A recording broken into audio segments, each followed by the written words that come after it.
ഞാൻ ഒരു കാര്യം ചോദിച്ചോട്ടാ. UK പോയി ഞാൻ സെറ്റിലായി കഴിഞ്ഞാൽ സ്പോർട്സ് വിസയിൽ നിന്നെ കൂടെ ഞാൻ കൊണ്ടുപോയിക്കോട്ടെ? വരില്ലേ നീ? അത് വേണോ?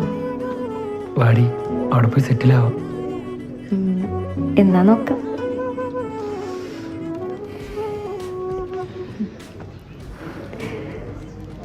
അങ്ങനെയാണെങ്കിൽ ഞാൻ വേറൊരു കാര്യം കൂടെ ചോദിച്ചോട്ടാ. എന്ത്? നീ എന്തായാലും ജയിച്ചില്ലേ, അപ്പൊ നിനക്ക് UK വെക്കൂടെ?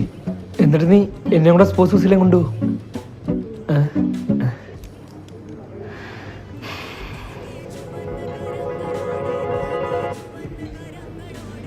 ഇതെല്ലാം പഠിച്ചെടുത്തിട്ട് ഈ ജന്മത്തിൽ എനിക്ക് UK കാണാൻ പറ്റുമെന്ന് തോന്നുന്നില്ലടി. നീ എന്തേലും കാണിക്കും. ഈ സേ പരീക്ഷയ്ക്ക് അങ്ങനെ തൊട്ടിട്ട് എന്റെ കൺമുന്നിക്ക് വന്നേക്കല്ലേ. എടി എടി, എഴുതി കൊടുത്തോളാടി എടി.